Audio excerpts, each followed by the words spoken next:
नमस्कार, मैं हूं ललित और हमारी इस बेहद खास पेशकश में आपका बहुत बहुत स्वागत है। आतंक का ट्रिपल अटैक, जी हां, हम बात कर रहे हैं पिछले एक महीने की। मध्य प्रदेश में आतंक का ट्रिपल अटैक हुआ है, या फिर कहें कि ट्रिपल अटैक की साजिश को एटीएस और एनआईए ने विफल कर दिया है। लेकिन भोपाल, जबलपुर और दमोह में सामने आई यह घटनाएं मात्र एक संयोग है, या फिर तीनों का कोई आपस में कनेक्शन है? क्या वाकई में एमपी अब इस्लामिक कट्टरपंथियों की गिरफ्त में है? क्या एमपी में धर्मांतरण की कोई बड़ी साजिश चल रही है? क्या हिंदुस्तान को 2050 तक पूरी तरह से इस्लामिक राष्ट्र बनाने की तैयारी है, जो कि एमपी से शुरू हुई है? क्या एटीएस और एनआईए यदि खुलासा नहीं करती तो एमपी में एक बड़ा हमला होने वाला था? ये सारे वो सवाल है जिनकी पड़ताल करना बेहद जरूरी है, और आज की इस खास पेशकश में हम यही करने की कोशिश कर रहे हैं।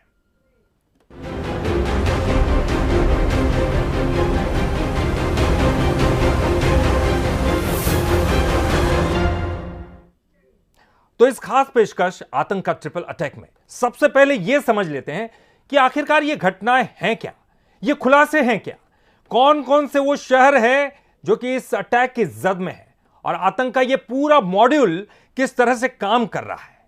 और ये समझने के लिए सीधे चलते अपने एक्शन रूम में हमारी सहयोगी जया के पास। जी जया। बिल्कुल, तो देखिए, आतंक का ट्रिपल अटैक, ललित, इस पर आज हम चर्चा कर रहे हैं। और मध्य प्रदेश, जिसे शांति का टापू कहा जाता है, यहाँ पर अचानक से आतंकी गतिविधियां क्यों हो रही हैं? क्यों आखिर संदिग्ध आतंकी यहाँ से पकड़े जा रहे हैं, और कौन कौन से शहर इसकी जद में है, इसी पर आज हम चर्चा करेंगे। चलिए, सबसे पहले आपको बताते हैं कि जो संदिग्ध आतंकी अलग अलग जगहों से, मध्य प्रदेश के अलग अलग जिलों से पकड़े गए हैं, कौन कौन से बड़े शहर उनके निशाने पर थे। भोपाल, जबलपुर और दमोह, इसके अलावा और भी कई बड़े शहर, लेकिन सबसे ज्यादा नजर भोपाल, जबलपुर और दमोह के इन शहरों पर संदिग्ध आतंकियों की थी, जिन्हें निशाना बनाने की तैयारी वो कर रहे थे। सबसे महत्वपूर्ण बात, भोपाल की अगर बात करें तो यहां से पिछले दिनों एचयूटी, हट, हिजब उत तहरीर के उन संदिग्ध आतंकियों को पकड़ा गया था, जिन्हें पकड़ने के बाद एनआईए की टीम ने कई बड़े खुलासे किए थे। धर्मांतरण का खुलासा हुआ था, इसके साथ ही हिंदू से मुस्लिम बनाने की दिशा में ये जो संदिग्ध आतंकी थे वो आगे बढ़ रहे थे। जिन हिंदू युवतियों से इन्होंने विवाह किया था, उन्हें भी मुस्लिम बनाया। भोपाल से संदिग्ध आतंकी का खुलासा हुआ था। जबलपुर का हम रुख करें, जबलपुर जहां पर ऑर्डिनेंस फैक्ट्री है, देश का सुरक्षा तंत्र, मध्य प्रदेश का सुरक्षा तंत्र, यहां इसे दहलाने की साजिश ये संदिग्ध आतंकी कर रहे थे। जबलपुर, यहां से भी महत्वपूर्ण गिरफ्तारियां हुई हैं। ऐसे में जबलपुर पर इन संदिग्ध आतंकियों की नजर थी। सबसे महत्वपूर्ण शहर जो कि इन संदिग्ध आतंकियों के निशाने पर था, दमोह का हम रुख करें। दमोह का इसीलिए क्योंकि दमोह इन दिनों सबसे ज्यादा चर्चाओं में बना हुआ है। क्यों? इसीलिए क्योंकि दमोह में जो गंगा जमुना स्कूल का मामला सामने आया, वो फिलहाल सभी को लेकर सवालिया निशान खड़े कर रहा है। तो तीन बड़े शहर जो कि निशाने पर थे, आखिर टारगेट क्या थी, क्या निशाना था, क्या इन संदिग्ध आतंकियों का लक्ष्य था, वो भी जरा हम देख लेते हैं। तीन टारगेट इनके थे। देश का डिफेंस सिस्टम, यानी कि देश के सुरक्षा तंत्र को ध्वस्त करने की एक सबसे बड़ी साजिश ये संदिग्ध आतंकी रच रहे थे, वो भी मध्य प्रदेश में बैठकर, शांति के टापू पर बैठकर, अलग अलग शहरों में रहकर देश के डिफेंस सिस्टम को ध्वस्त करने की इनकी प्लानिंग थी। दूसरी, युवाओं का माइंड वॉश करना, जो कि सबसे आसान तरीका इन संदिग्ध आतंकियों के लिए था। खास बात यह है कि मध्य प्रदेश के अलग अलग शहरों से जिन संदिग्ध आतंकियों की गिरफ्तारी हुई है, 14 से 17 साल के नाबालिग सबसे ज्यादा इनके टारगेट पर रहते थे। क्यों? क्योंकि उन्हें उनका ब्रेन वॉश करना, उनका माइंड वॉश करना सबसे ज्यादा इजी इन संदिग्ध आतंकियों के लिए होता था। इन्हें बहलाना, इन्हें फुसलाना और उसके बाद आतंकी गतिविधियों की ओर इन्हें धकेलना, आईएसआई से इनका कनेक्शन निकालना, ये सबसे आसान इनका था। तीसरा सबसे बड़ा टारगेट क्या था?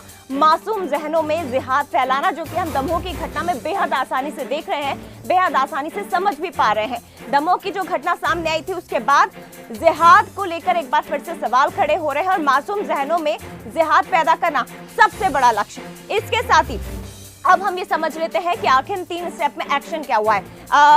स्टेप में एक्शन भी समझ लेते, देखिए कैसे ये आगे बढ़ते हैं। संदिग्ध आतंकी धीरे धीरे किस तरह से आगे बढ़ रहे थे। सबसे पहले विश्वास जीतना, और महत्वपूर्ण ये है कि ये जो संदिग्ध आतंकी जिनका हम जिक्र कर रहे हैं, ये आपके, हमारे, हम सभी के बीच में ही है। हमारे मोहल्ले या हमारे कॉलोनी में ही रहने वाले हैं, जो कि सबसे पहले हमारे घरों के आसपास रह के, हमारे बीच में रह के हमारा विश्वास जीतते हैं। और जब हम उन पर विश्वास करने लगते हैं तो ये अपने पक्ष में करते हैं। ये इस तरह से एक के बाद एक कदम के जरिए, एक के बाद एक एक्शन प्लान करते थे, विश्वास जीतते थे, अपने पक्ष में करते थे और उसके बाद एक्शन के लिए तैयार करते थे।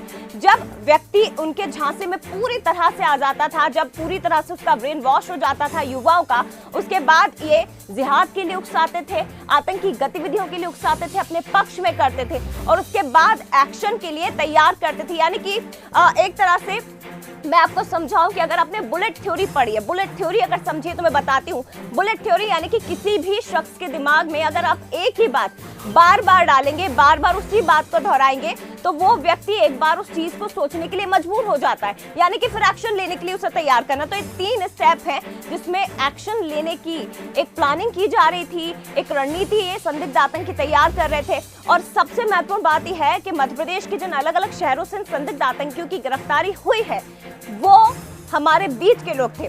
कोई शिक्षक था, कोई जिम में काम करता था, ये तमाम वो लोग थे जो कि इस संदिग्ध गतिविधियों में लिप्त थे और उसके बाद इन्हें गिरफ्तार किया गया। ललित। जी हाँ, बिल्कुल जया, आपने ठीक से समझाया और निश्चित तौर पर हमारे दर्शकों को समझ में आया होगा। पहले विश्वास जीतना, फिर उनको समझाना और फिर आगे आगे बढ़ते जाना, उनको एक्शन में उनका इस्तेमाल भी करना। और इस पर हम ज्यादा बात करेंगे। हमारे साथ इस वक्त रिटायर्ड डीएसपी रवि अत्रेलिया जी जुड़ गए हैं, उनसे सीधे हम चर्चा करेंगे। रवि जी, जो अब तक हमने जाना, जो हमने अब तक समझा, 3 शहर जो है भोपाल, जबलपुर और दमोह की घटनाओं को देखें। हालांकि एनआईए और एटीएस ने इसे विफल कर दिया, इस साजिश को, लेकिन अगर तीनों के कनेक्शन को देखें तो दिखाई दे रहे हैं कि इन तीनों के बीच में कोई कनेक्शन है। ये अपनी साजिश को अंजाम देने की फिराक में, और ये कहा जा रहा है कि 2050 तक ये इस्लामिक राष्ट्र बनाने की साजिश रच रहे हैं। क्या कुछ कहेंगे आप पुलिस की दृष्टि से, प्रशासन की दृष्टि से? बिल्कुल, ये सच है कि मध्य प्रदेश में इस तरह की गतिविधियों का बढ़ना चिंताजनक है। और सबसे बड़ी बात यह है कि इन्होंने जो शहर चुने, भोपाल, जबलपुर और ताजा अभी दमोह, एक निश्चित एक योजनाबद्ध तरीके से ये मध्य प्रदेश में घुसपैठ कर रहे थे और इनका उद्देश्य था हमारे नाबालिग हिंदू बच्चों को बहकाना और उनका इस्तेमाल करना। ये निश्चित ही बहुत गंभीर स्थिति बन रही थी मध्य प्रदेश में। लेकिन हमारा जो इंटेलिजेंस डिपार्टमेंट था वो सक्षम रहा, सजग रहा और उसने तत्परता से ये कोई अपनी मंसूबे को अंजाम दे पाए, उसे इन्होंने ध्वस्त किया है।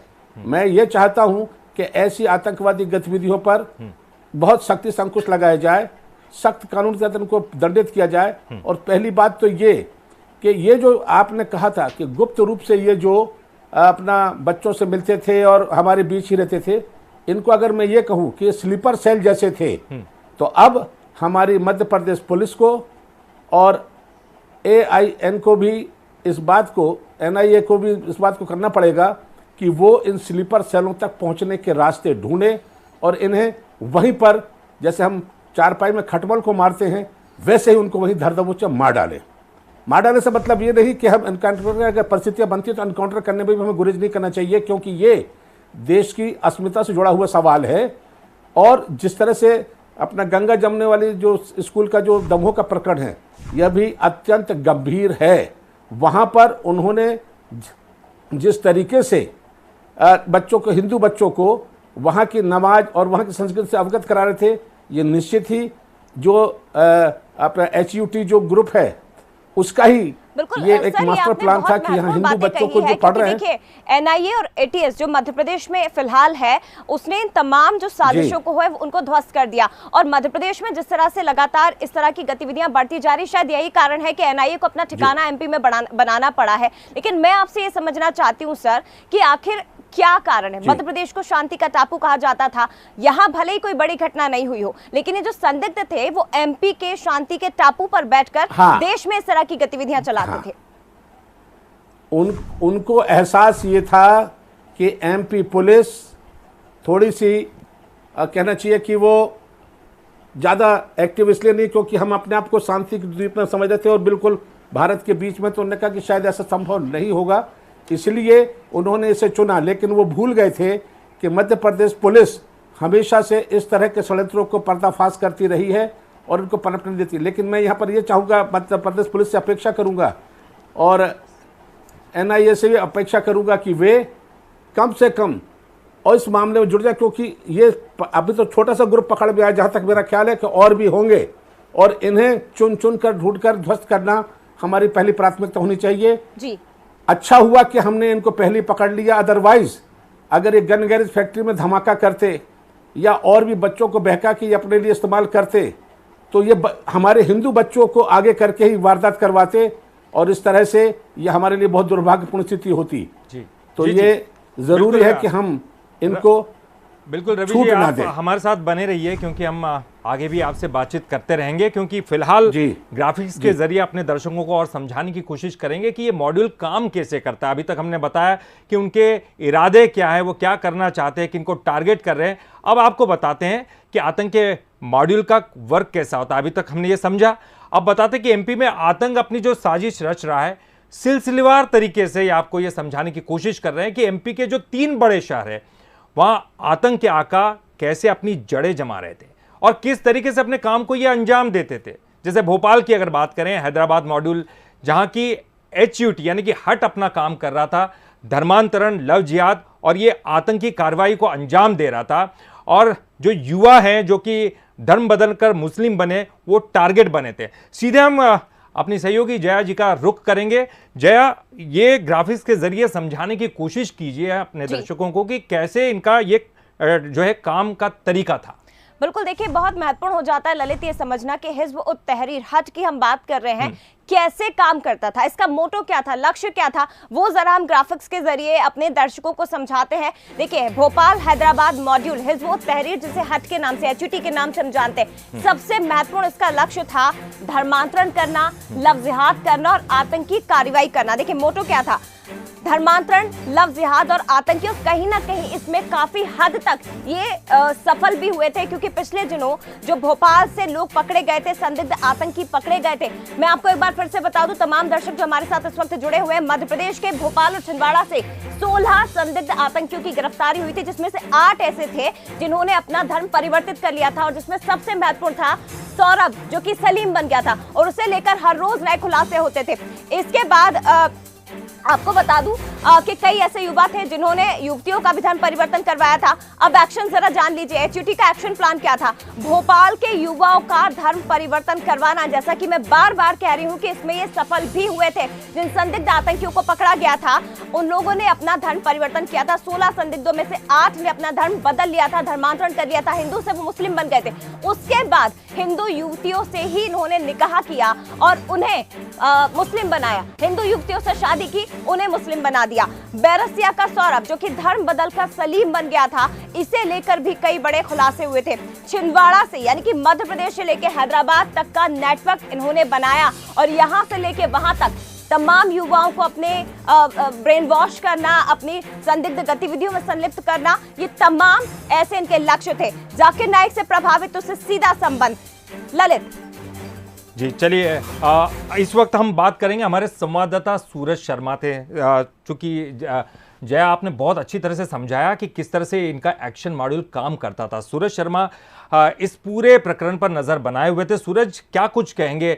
लगातार अपडेट हमारे पास एक के बाद एक आते रहे, लेकिन इनका जो टारगेट रहता था वो ज़बरदस्त रहते। खासतौर पर अगर भोपाल की बात करें, हट का जो नेटवर्क है वो लगातार छोटे छोटे मॉड्यूल के जरिए वो युवाओं को टारगेट किया करते थे। क्या कुछ कहेंगे?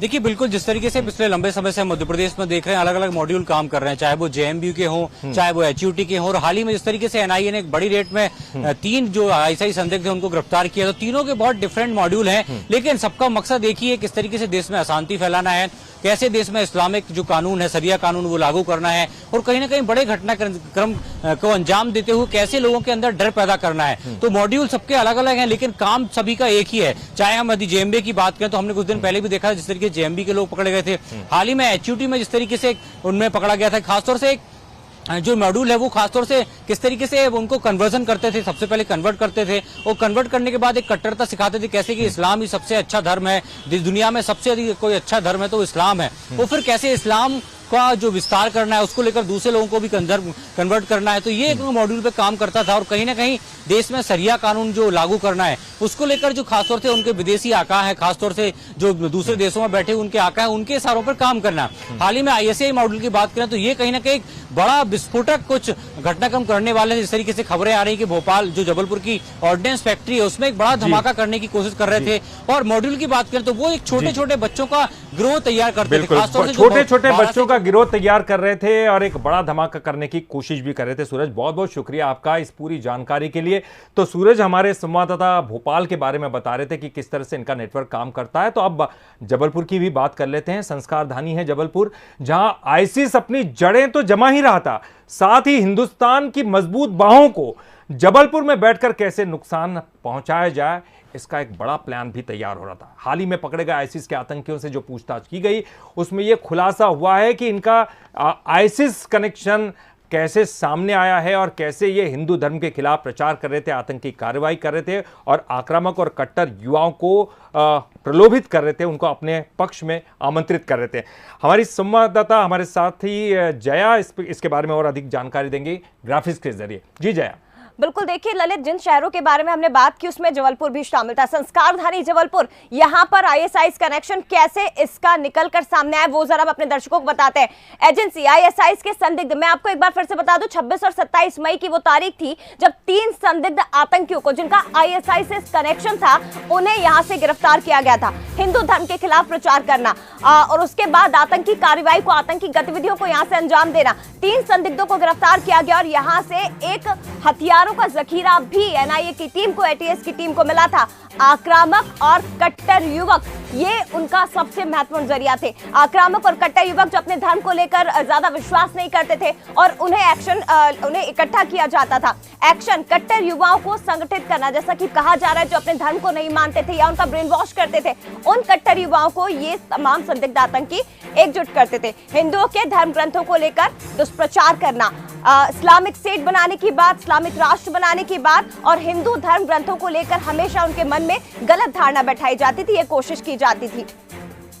देखिए, जबलपुर की हमने बात करी। तीसरा प्रमुख शहर दमोह, जहां पर इस वक्त सबसे ज्यादा चर्चा हो रही है गंगा जमुना स्कूल की। क्यों हो रही है? गंगा जमुना स्कूल, जहां पर बच्चों को इस्लामिक शिक्षा दी जाती थी, जहां बच्चों को नमाज पढ़ना सिखाई जाती थी, हिंदू बच्चों को, और यहां पर इस मामले में सबसे ज्यादा खुलासे हो रहे हैं। मोटो क्या था, लक्ष्य क्या था? एजुकेशन जिहाद, यानी कि इस्लामिक शिक्षा। इन बच्चों को, मासूमों के जहन में इस्लामिक शिक्षा दी जाती थी। स्कूल के धर्म जो शिक्षक थे स्कूल के, वो अपना धर्म बदल चुके थे। ये जानकारी भी एक के बाद एक निकलकर सामने आ रही। तीसरा एक्शन प्लान, शिक्षा के जरिए इस्लाम का प्रचार करना। देखिए, स्कूल जहां पेरेंट्स अपने बच्चों को भविष्य बनाने के लिए भेजते हैं, यहाँ पर कोई शक ही नहीं कर सकता कि आखिर क्लासरूम में क्या चल रहा है, स्कूल में क्या चल रहा है। तो ऐसे में मासूम बच्चों के जहन में इस्लाम के बीज बोए जा रहे थे और काफी हद तक जो शिक्षक थे वो सफल भी हुए, क्योंकि कई बच्चे ऐसे थे जो कुरान की आयतें पढ़ रहे थे। हिंदू बच्चे कुरान की आयतें पढ़ रहे थे। हिंदू बच्चों को नमाज पढ़वाना, मुसलमान बनवाना, ये सबसे बड़ा लक्ष्य था और इसमें ये कामयाब भी हुए थे। ललित, बिल्कुल, और हमारे साथ इस वक्त दमोह के संवाददाता मनीष सोनी भी इस वक्त जुड़ चुके हैं। मनीष, क्या कुछ कहेंगे, क्योंकि दमोह में तो इनका टारगेट काफी बड़ा था, बच्चों के जहन में जो है वो जहर घोलने का काम भी कर रहे थे, और अभी तो एक नया अपडेट भी आया है कि कहीं से गुप्त रास्ता भी निकला है, वो सीधे मस्जिद तक जाता है। क्या कुछ सामने आया है? आज एक और नया खुलासा हुआ है दमोह के रोज एक नया खुलासा हुआ। बड़ा खुलासा उस समय हुआ जब राष्ट्रीय बाल अधिकार संरक्षण आयोग प्रियांक कानून गो का एक पत्र सामने आया है, जिसमें इस बात का खुलासा किया है कि जब राज्य की टीम स्कूल का निरीक्षण करने पहुंची थी तो स्कूल के अंदर से एक गुप्त रास्ता पास ही में बनी एक मस्जिद तक जाता था। इस रास्ते का जिक्र आज किया गया है। जैसे कि आपने कहा कि बच्चों को यहाँ पर आयतें सिखाई जाती थी, कलमे पढ़ाए जाते थे, इसका खुलासा पहले ही हो चुका है। कई हिंदू बच्चे जो सामने आए हैं, जो फटाफट इन आयतों को पढ़ते हुए और इस्लामिक जो बातें हैं उनको कहते हुए नजर आए। कुल मिलाकर ये कह सकता है कि दमोह के गंगा जमुना स्कूल मामले में भले ही FIR हो गई हो, लेकिन हर रोज खुलासे हो रहे हैं। चलिए, बहुत बहुत शुक्रिया करेंगे मनीष इस पूरी जानकारी के लिए। और सीधे हम रुक करेंगे रिटायर्ड DSP रवि अत्रोलिया जी का, जो कि हमारे साथ बने हुए। रवि जी, आपने सुना होगा ये सारी चीजें हो रही हैं न केवल महिलाओं को, युवाओं को, बल्कि बच्चों के जहन में भी जहर घोलने का ये काम कर रहे थे। कितना बड़ा नेटवर्क इनका ये काम कर रहा था।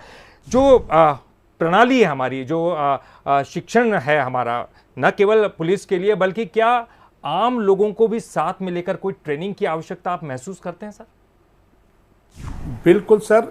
शिक्षा में अगर ये मदरसे सिर्फ अपने समाज के बच्चों के लिए वो अपनी धार्मिक शिक्षा दें, वहां तक तो चलेगा।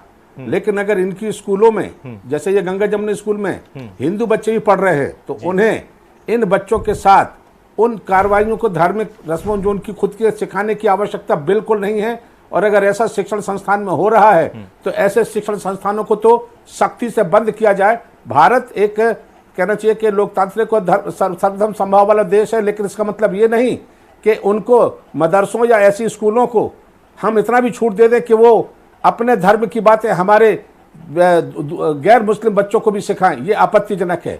दूसरी बात ये बता दूं कि जो अभी मैं सुना था कि 2050 तक इनका ये इस्लामिक राष्ट्र बनाने का सपना है, मैं ये फिर बता दूं कि इनका ये सपना कभी भी पूरा नहीं हो सकता, क्योंकि आज हिंदू एकजुट हो चुका है, इनकी इन चालों से वाकिफ हो चुका है।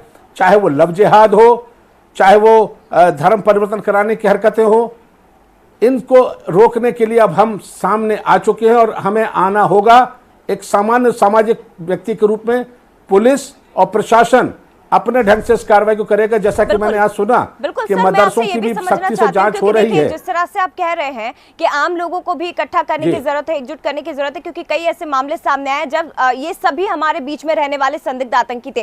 सर, मेरा सवाल आपसे ये है कि चुनौतियां कितनी रहेगी इंटेलिजेंस के सामने? हालांकि हम काफी हद तक सफल हो रहे हैं, लेकिन चुनौतियां अभी भी है ये, क्योंकि जो संदिग्ध आतंकी है इंटेलिजेंस से भी एक कदम आगे सोचते हैं, इनका दिमाग एक कदम आगे चलता है। दूसरा सवाल सर मेरा इसमें यह भी रहेगा कि जबलपुर ऑर्डिनेंस फैक्ट्री को भी ये निशाना बनाना चाहते थे, क्योंकि यहां से देश की सुरक्षा में सेंध लगाने की इनकी प्लानिंग थी। तो इस साजिश को कैसे नाकाम किया जाए? मैंने एक बात कही ना कि अभी तक हमने अपने इंटेलिजेंस के हिसाब से इनको धर दबोचा है और गंभीर घटनाओं को घटने से रोक दिया है।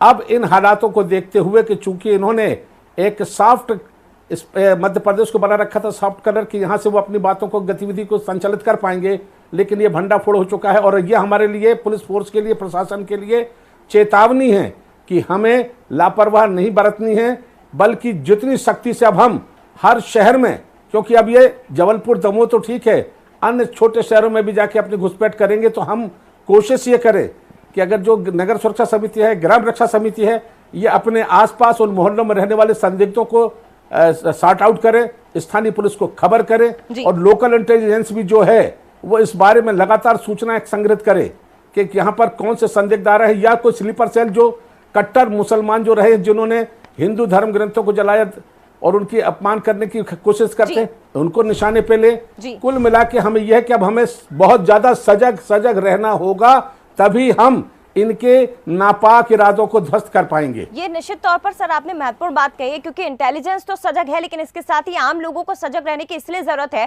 क्योंकि जिन संदिग्ध आतंकियों की गिरफ्तारी हुई है वो आपके हमारे बीच में ही मौजूद थे। फिलहाल बहुत धन्यवाद आपका सर, बंसल न्यूज से खास बातचीत के लिए और बताने के लिए कि इन आतंकियों का जो नेटवर्क है इसे ध्वस्त कैसे किया जाए, कैसे इनके नापाक मंसूबों को ध्वस्त किया जाए। ललित। बिल्कुल जया, बिल्कुल आपने सही कहा, और ग्राफिक्स के जरिए हमने लगभग सभी चीज़ें समझाने की कोशिश की कि कैसे ये 3 शहरों में आतंक का नेटवर्क खड़ा करने की कोशिश कर रहे थे। हालांकि हमारी जो एजेंसीज हैं उन्होंने इस घटना को विफल कर दिया, लेकिन हमें ये जो चुनौती है स्वीकार करनी चाहिए और आगे सजग रहना पड़ेगा। हमारे यहाँ के युवाओं को, महिलाओं को और बच्चों को भी जागरूक करना पड़ेगा। फिलहाल इस खास बुलेटिन में इतना ही।